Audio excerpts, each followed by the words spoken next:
Hi folks, Tom Bull here. I'm an editorial and commercial photographer based in Colorado. Today we're in a local high school in a gymnasium and we're going to photograph a basketball player. We're going to use the Rogue 3-in-1 flash grid along with some gels to create a very compelling portrait. Gymnasiums have a few challenges which we're going to have to overcome, but stay tuned and let's see how that all plays out. I love working in gyms because they have a ton of space. You can set up your stands, you're not confined in tight quarters, anything like that, but they always have one challenge, and that's what the overhead existing lights are. Sometimes they're fluorescent, sometimes they're a sodium light. We're gonna have to watch that, but we're gonna use the gymnasium as our location. Should work out really well. Okay, our gymnasium has overhead fluorescent lights. If I shot that in daylight white balance, everything would look green. So to correct for that, I need to set fluorescent in camera, which will make those overhead lights neutral. That's step one.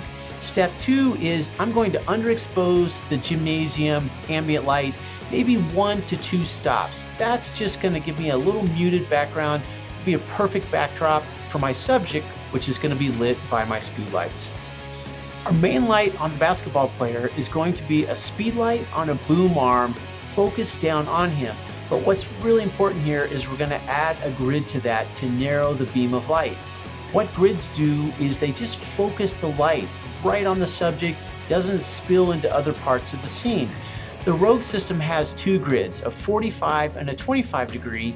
When you combine those together, it makes a 16-degree grid. For this shot, we're going to use a 25-degree grid. That's going to give us just the right amount of spread of light on our main subject. Now that we have our main light figured out, we need to do one more thing with that. We have to add a green gel to the light. Remember, we set our white balance to fluorescent. So a speedlight has a daylight balance. In order to correct that, we add a green gel. That will give us the same color, temperature, the same color of light as everything else is in the scene. As you can see, just using one light with the grid high overhead creates a pretty dramatic portrait. But I think we can improve a little bit. Let's create some more separation from the basketball player and the muted background. To do this, all we're going to do is add a second speedlight with another grid. We're going to place this behind him and off to the right, almost setting up a cross-sliding scenario. On this second light, we're going to combine a 45 and a 25-degree grid.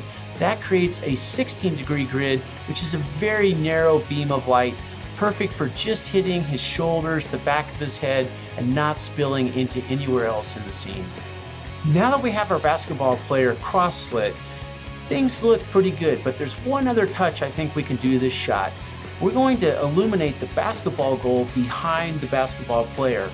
That kind of ties the whole shot together. It's going to also add a little more interest and dimension in the back of the shot. To accomplish this, we're going to use the same formula we've done earlier. We're going to use one more speedlight, also with a Rogue grid. This one's going to be 16 degrees as well for a very narrow beam of light.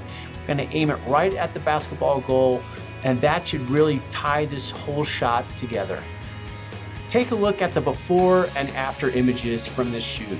The first shot is green under those nasty fluorescent lights, very flat, boring, compared to the image when we're using 3 speedlights, 3 grids, and 3 green gels. It looks perfectly color corrected, edgy. It's a really nice portrait. If you want to learn more about using Rogue flash accessories and just pick up more shooting tips, go to the Rogue website listed at the end of this video.